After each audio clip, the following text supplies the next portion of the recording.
हरि ओम तत्सत्। श्रीमते रामचंद्राय नमः। नमः परमहंसास्वादितचिरमकरन्दाय भक्तजनमानसनिवासाय श्रीरामचन्द्राय सच्चिदानन्दरूपाय विश्वोपत्यादिहेतवे तापत्रयविनाशाय श्रीकृष्णं वयं नमः। तप्तकाञ्चन गौराङ्गी राधे वृन्दावनेश्वरी वृषभानुसुते देवी प्रणमामि हरिप्रिय। मनोजवं मारुतुल्यवेगं जितेन्द्रियं बुद्धिमतां वरिष्ठं वातात्मजं वानरयूथमुख्यं श्रीरामदूतं शरणं प्रपद्ये। नीलाचलनिवासाय नित्याय परमात्मने बलभद्र सुभद्राभ्यां जगन्नाथाय ते नमः। नमः गोभ्यै श्रीमतिभ्यै सुरभ्यै एव च नमो ब्रह्मसुताभ्यश्च पवित्राभ्यो नमो नमः।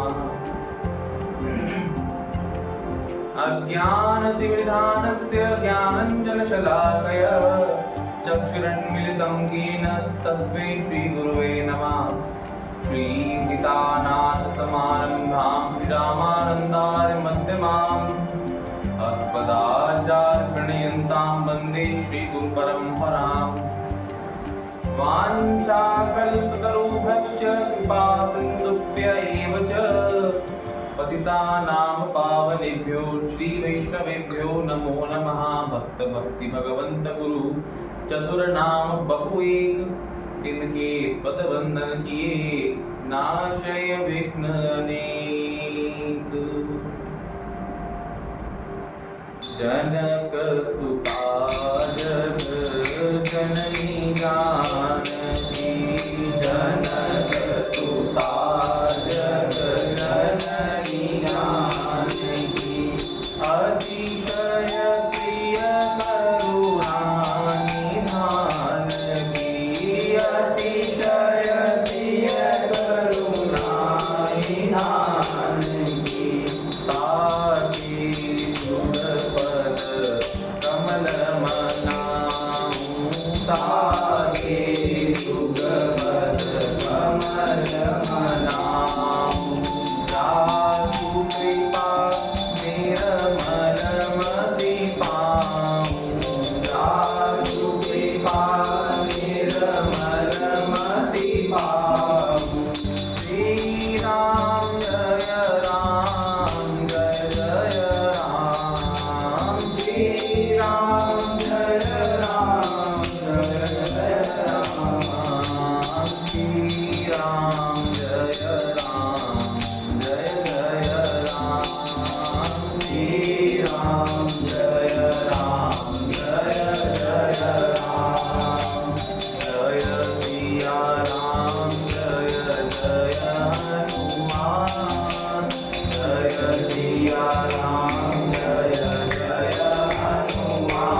राम जय राम।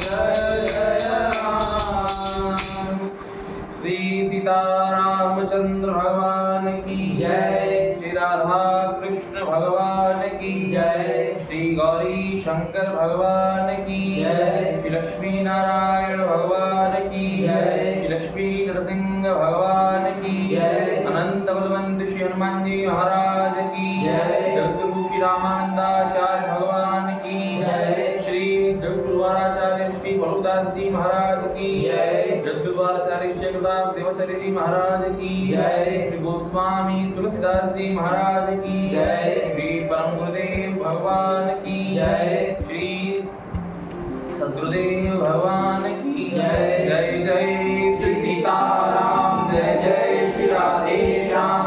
हर हर महादेव। ताई गौर प्रेमानंदे हरि हरि बोल। हरि शरणं भक्तवांछा कल्पतरु भक्तवत्सल शरणागत वत्सल परात् पर ब्रह्म भगवान श्री सीतारामचंद्र भगवान की यही स्तुति कृपा के फलस्वरूप उन्हीं के अनुग्रह विग्रह सद्गुरुदेव भगवान की नित्य कारण करुणा के फलस्वरूप आज हम सभी को पवित्र श्री पुरुषोत्तम मास में स्थान पर विराजमान होकर श्री भगवान श्री राम के पावन रामचरितमानस के पंचम सोपान श्री सुंदरकांड जी के आश्रय में सत्संग की प्राप्ति। हमने हनुमान जी महाराज और रावण के मध्य संवाद सुना कि कैसे श्री रावण और हनुमान जी महाराज इनके मध्य संवाद हुआ। श्री हनुमान जी महाराज द्वारा रावण को उपदेश दिया गया शरणागति। प्रणत पाल रघुनायक करुणा सिंधु हरारी गए शरण प्रभु राखिए तब अपराध विसारी। 22वें दोहे से आगे राम चरण पंकज उर धरहु लंका अचल राजु तुम करहु। रिकी पुलस्त जसु बिमल मयंका तेहि ससि महु जानी हो कलंका। राम नाम बिनु गिराना सोहा देखु विचार त्याग मद मोहा। बसनहीन नहीं सोह सुरारी सब भूखन भूखित बर नारी। राम विमुख संपत्ति प्रभुताई जाय रही पाई बिनु पाई। सजल मूल जिन सर तिन नाही पर की गए पुनि तब ही सुखाई।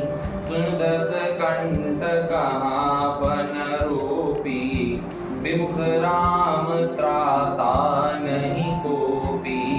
शंकर सहस विष्णु अज तूही सगना राखी राम कर द्रोही।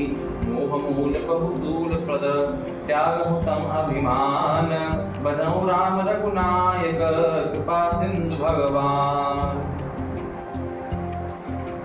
तो यहाँ पर श्री हनुमान जी महाराज ने उसे उपदेश दिया राम चरण पंकज उर धरहु।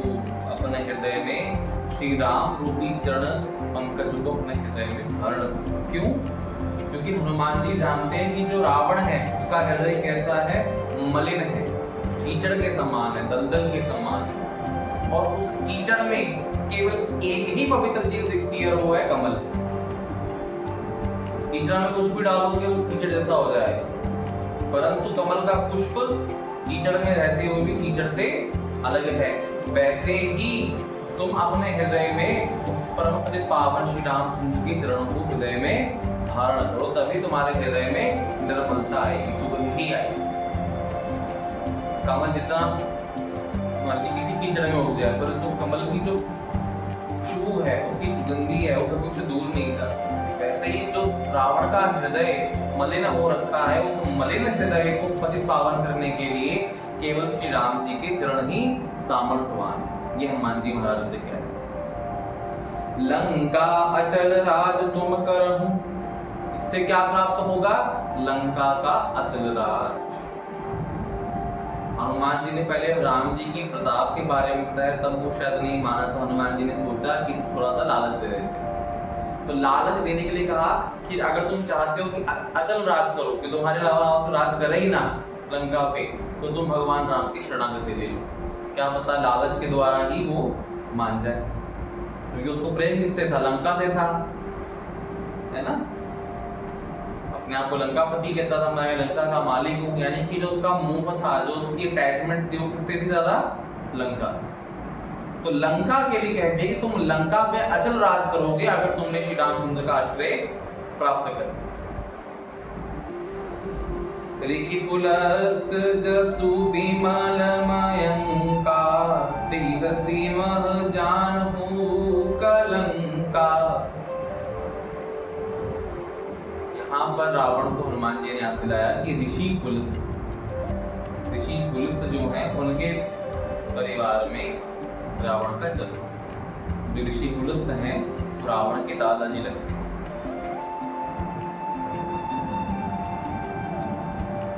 ऋषि कुलस्थ उनके पुत्र विश्वशर्वा और विश्वशर्वा के पुत्र रावण। तो उन्हें बोलते इतने बड़े ऋषि कुल में उत्पन्न हुए हो, ऋषि कुलस्थ के परिवार में जन्म लिए हो, तो जैसे ऋषि कुलस्थ का की कीर्ति चंद्रमा के समान है, तो तुम चंद्रमा पे कलंक के समान, कि तुम अपने पूरे परिवार पर कलंक लगा रहे हो रावण। तेई ससी राम नाम बिनु गिरा न सोहा। और क्या कहा? राम नाम के बिना गिरा यानी कि वाणी की शोभा नहीं देती। वाणी की शोभा तभी है जब उस वाणी का प्रयोग केवल रघुनाथ जी के, भगवान के गुणों को गाने के लिए। इसलिए एक होती है हरि वार्ता और एक होती है ग्राम्य वार्ता, पूर्व में भी चर्चा करी। तीन प्रकार से संगति होती है, एक होती है संगत, एक होती है कुसंगत और एक होती है संगत। क्या हो गया? जैसे हम लोग चर्चा करें, दुनियावी बातें करें कि अच्छा आप कैसे हो, आपके परिवार वाले कैसे हैं, काम काज चल रहा है, ये क्या है? ये संगत है। जहाँ दुनियावी बातें होती हैं, मटेरियलिस्टिक टॉक्स होती हैं, उसे बोलेंगे संगत। और जहाँ पर गलत आचरण की शिक्षाएं हो रही हैं, गलत बातें हो रही हैं, ठीक है, मांसाहार की, शराब पीने की, ये क्या हो गई? कुसंगत हो गई। और जहाँ केवल भगवान की वार्ता हो रही है, भगवान की कथा हो रही है, बोधयन्तः परस्परम, इसको बोलेंगे सत्संग। जहाँ पर सत्य का संग किया जा रहा है उसी सत्संग कहा जाता है। तो यहाँ पर जो हनुमान जी महाराज है वो रावण को सत्संग प्रदान करने का पूरा प्रयास कर रहे हैं कि कैसे वो भगवान के शरणागत हो जाए।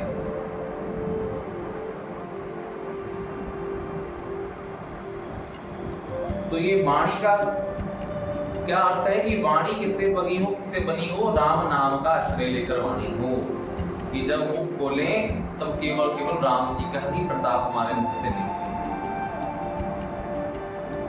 कबीरदास जी का दोहा भी तो है कि ऐसी वाणी बोलिए, आगे क्या था? मन का आप होए और न को शीतल करे, आप हम शीतल। तो ये शीतलता किससे प्रदान होगी? केवल भगवान से। और कोई ऐसी वार्ता नहीं जिससे शीतलता प्रदान हो सकती। चाहे आप अपनी बात कर लो, किसी और की बात कर लो, किसी चीज की भी चर्चा कर लो, कोई भी चर्चा ऐसी नहीं है जो हृदय में शीतलता दे सकती है। केवल भगवान की कथा ही शीतलता प्रदान कर सकती है।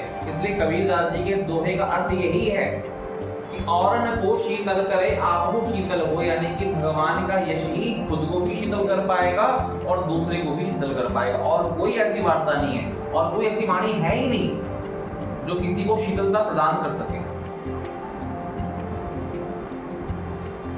आगे और क्या? देख विचार त्याग मद मोहा।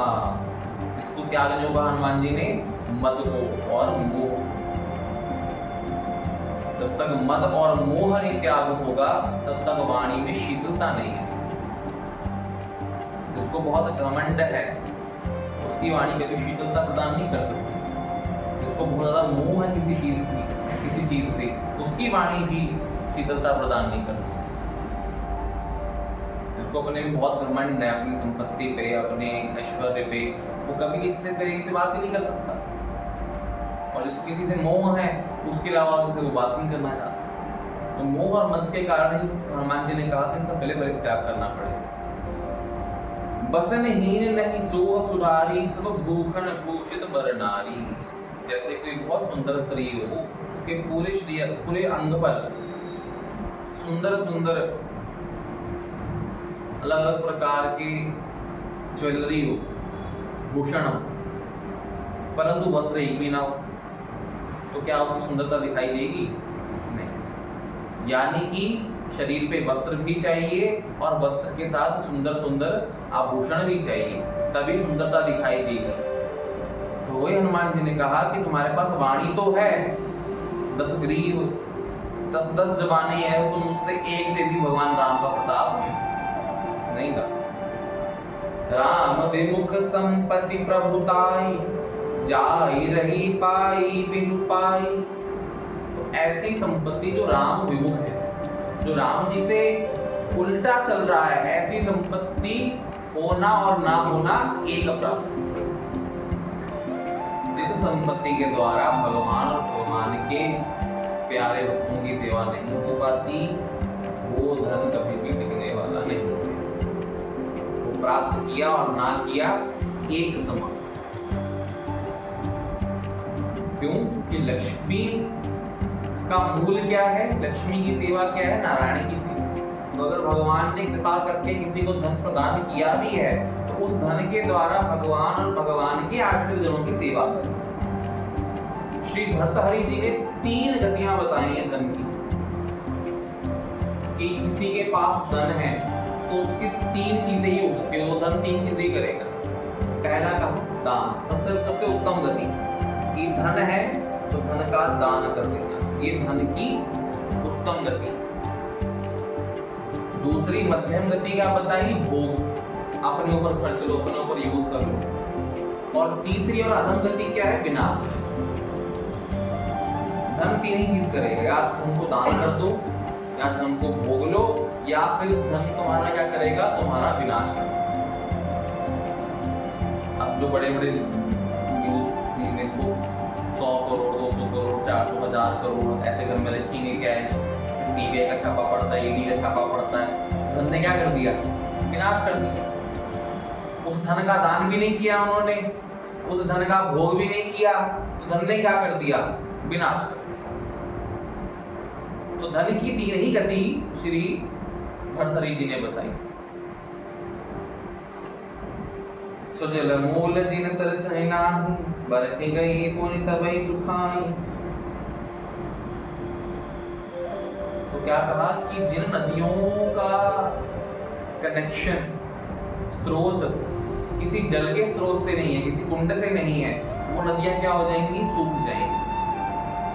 जैसे गंगा जी गौमुख से आ रही, ग्लेशियर से जुड़ी हुई है, तो गंगा जी 12 महीने बहती है, तभी गंगा जी सूखती नहीं। क्यों? क्योंकि ऐसी जगह से अटैचमेंट हो रखा है जहाँ से कभी स्रोत खत्म होने वाला नहीं है।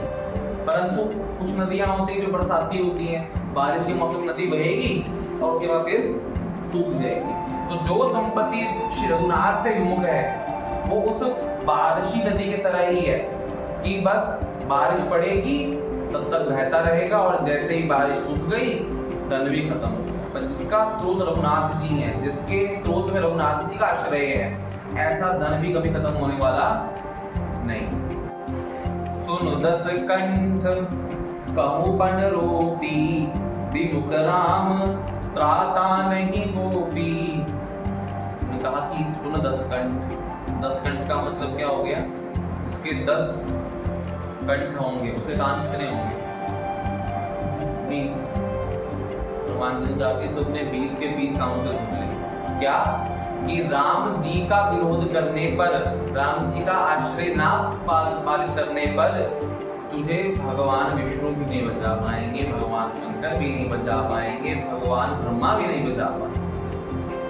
शंकर सहस्र विष्णु अज सोही, हजारों भगवान शिव, हजारों शंकर, हजारों विष्णु, हजारों ब्रह्मा भी तेरी रक्षा नहीं कर पाएंगे। क्यों? क्योंकि तुझे अब किसका त्रास आने वाला है? श्री रघुनाथ जी का त्रास आने वाला है। इसका कारण ये कि शंकर जी की रक्षा कर पाएंगे क्योंकि भगवान शिव के उपदेश को नहीं मानते। भगवान शिव कह रहे हैं कि जो मेरा दास अपने आप को कहकर शिव राम से द्रोह करे वो भी मुझे सपने में नहीं खाता, वो भी मुझे पसंद नहीं। यानी कि श्री शिव में और श्री राम में दोनों में कोई भेद नहीं। तो श्री राम से भेद करना, श्री राम के प्रति द्वेष भाव करना, शिव के प्रति द्वेष भाव करना। और विष्णु और राम में भी कोई भेद नहीं, तो इसलिए राम जी से विरोध करना, विष्णु जी की उपासना करना, ये भी ठीक नहीं। और ब्रह्मा जी को प्रकट करने वाले कौन है? श्री राम। उनको प्रकट करने वाला से ही आप द्रोह करोगे तो ब्रह्मा जी तुम्हारा कल्याण करेंगे? नहीं करेंगे। इसलिए कहा कि हजारों शिव, हजारों विष्णु, हजारों ब्रह्मा भी तुम्हारा कल्याण नहीं कर सकते, क्योंकि उनमें और श्री राम में भी भेद नहीं है। सकहि न राखि राम कर द्रोही, मोह मूल बहुसूल प्रद, त्यागो तम अभिमान। क्या कहा? मोह मूल, मोह का त्याग करो रावण। बहुसूल प्रद, बहुत दुख प्रदान करने वाला है, और उसको त्यागने का क्या त्याग करो? त्यागो तम अभिमान, अभिमान गर्व को त्यागो। भजहु राम रघुनायक, कृपा सिंधु भगवान। किसका भजन करो? कृपा सिंधु भगवान का। कृपा सिंधु क्यों कहा यहाँ पर हनुमान जी महाराज ने? क्योंकि रावण के इतने पाप हैं जो कोई नदी भी नहीं हो सकती, इसलिए उन्होंने कहा कृपा सिंधु, सागर समान कृपा चाहिए तुम्हारे पाप को धोने के लिए, और वो सामर्थ्य किसमें है? केवल श्री राम।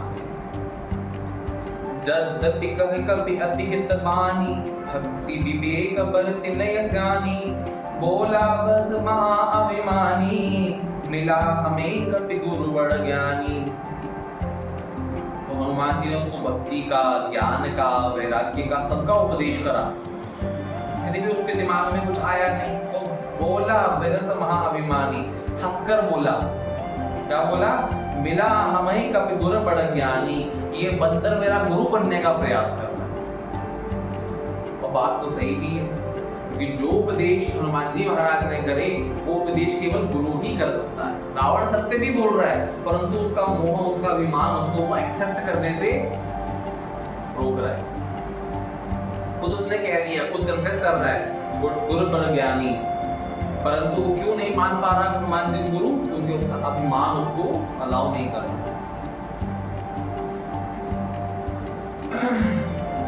मृत्यु निकट आई खल तो ही लागे से अदम सिखावन मोहि। उसने बोला कि हे वानर, अब तेरी मृत्यु निकट आ गई कि तू मुझे कुछ सिखा रहा है।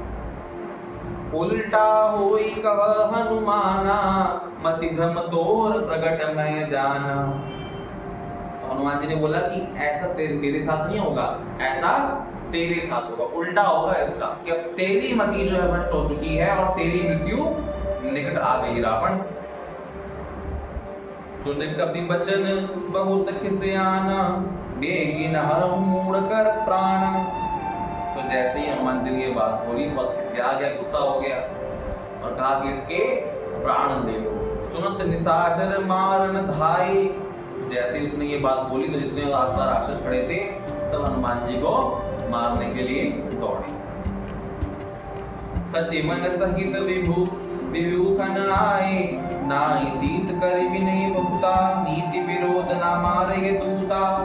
तो उसी समय विभीषण जी आ गए अपने मंत्रियों के साथ और रोक दिया। बोल रहे क्यों? बोल रहे ये इसलिए कि नीति में क्या लिखा है? नीति में यह है कि किसी का भी दूत आए तो दूत को मारा नहीं जाता, दूत अवध है, उसकी हत्या आप नहीं कर सकते किसी के दूत की। हाँ न दंड कछु करहु गोसाई, सब वही कहा मंत्र भल भाई। तो उसने कहा कि भाई रावण को कि इसका कुछ और उपाय निकालो, तो उसको मृत्यु दंड नहीं दिया। सुनत बेस बोला दस कंधर, अंग भंग कर बैठे बंदर। तो क्या कर दो? तो बंदर के अंग भंग कर दो।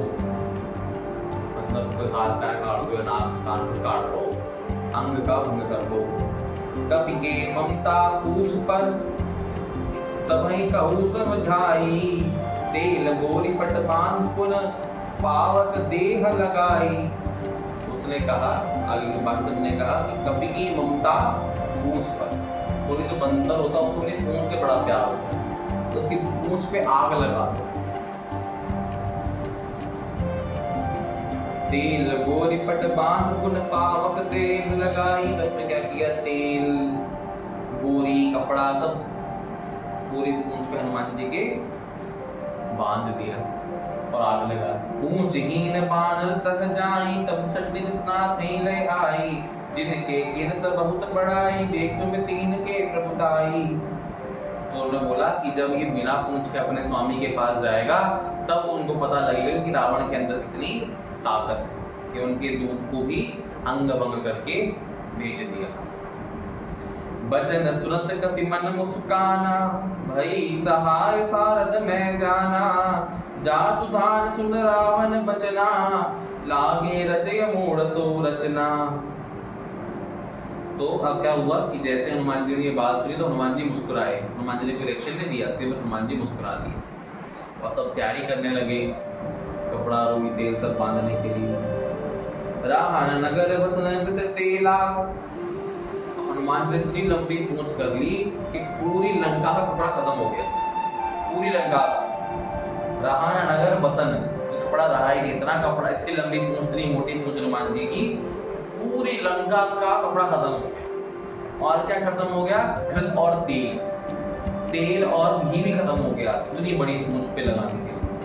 भाड़ी पूंछ कीन कपि के केला, कौतुक कहाँ आए पुरबासी। मारई चरण करे बहुभासी। तो उन्होंने देखा क्या कर रहे हैं, अब हनुमान जी को ले जा रहे हैं पूंछ जलाने के लिए। तो सब नगर के लोग आ गए, कोई हनुमान जी को लात मार रहा है, कोई हंस रहा है, कोई मजाक उड़ा रहा है हनुमान जी के ऊपर। बाजई ढोल देहि सब तारी। क्या कर रहे हैं, सब ढोल बजा रहे हैं, तालियां बजा तो अंदर आग लगाएंगे। नगर फेर पुन पूछ प्रजारी, पावक जस देख हनुमंता। भय परम लखु रूप तुरंता। तो जैसे ही उन्होंने हनुमान जी ने अग्नि को देखा, हनुमान जी क्या हो गए, फिर से छोटे निमुख चढ़े हो कपि कनक अटारी। भई सभीत निशाचर नारी। हनुमान जी महाराज वहां से निकले, बंधन से मुक्त हुए, सबने अटारियों पर चढ़ कर हनुमान जी को देखना शुरू किया। हरि प्रेरत ही अवसर, चले मरुद 49। अट्टहास कर गर्ज कपि, बाण लाग आकाश।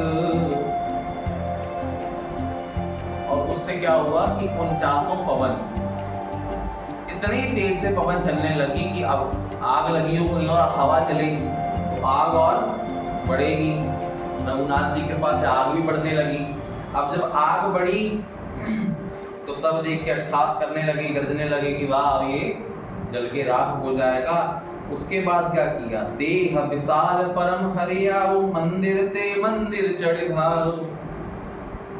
हनुमान जी का जैसे ही पूंछ पे आग लगी तो एक घर से दूसरे घर, एक दूसरे से तीसरे घर, ऐसे हनुमान जी कूदने लगे। जाय नगर भाव लोग बिहाला, झपट लपट बहु कोटि कराला। और उस फुर्तीली दौड़ से इतनी ज्यादा आग लगी कि सबके घरों में आग लग गई।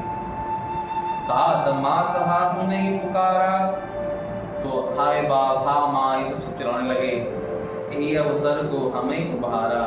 जो हम जो कहें कभी नहीं होई, बाण रूप धरे सुर कोई। तो जब हनुमान जी को ऐसा उड़ता हुआ देखा तो सबने कहा कि कोई बंदर नहीं है, फिर कौन है, तो बाण रूप धरे सुर कोई, कोई देवता ही बंदर का रूप बनाकर आ गया।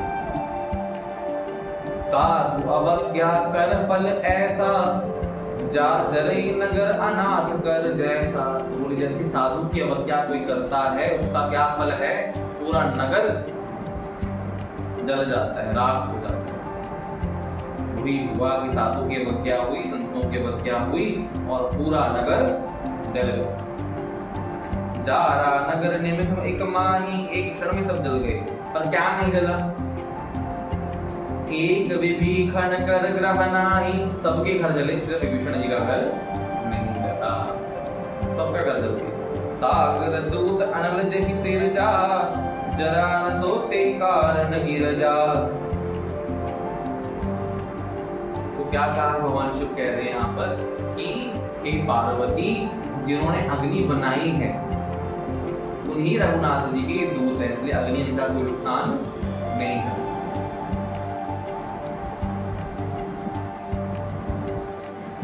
उलट पलट लंका सब जारी, चारों ओर से लंका जल गई।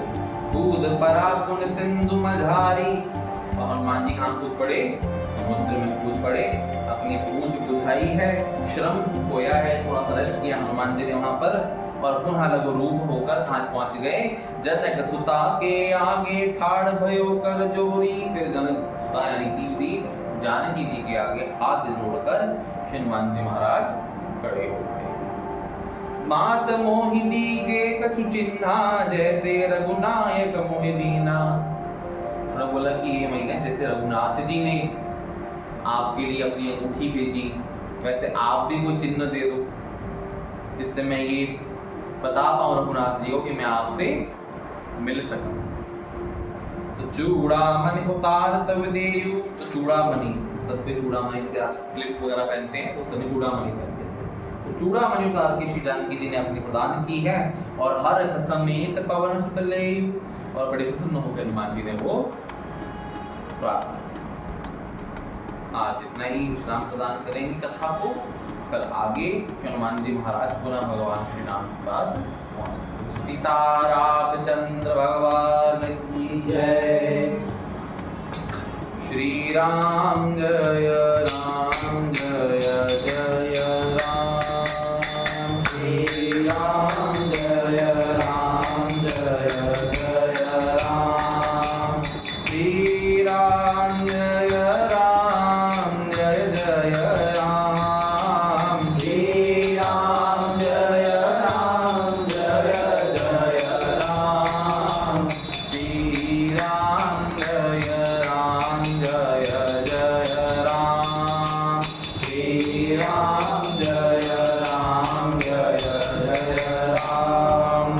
बोलिए सीता रामचंद्र भगवान की जय। श्री लक्ष्मी नारायण भगवान की जय। राधा वल्लभ लाल की जय। गोस्वामी तुलसीदास जी महाराज की जय। श्री हनुमान जी महाराज की जय। श्री परम गुरुदेव भगवान की जय। श्री सद्गुरुदेव भगवान की जय। जय जय श्री सीताराम, जय जय श्री राधे श्याम। हर हर महादेव। पिताई गौर प्रेमानंदे। हरि हरि बोल।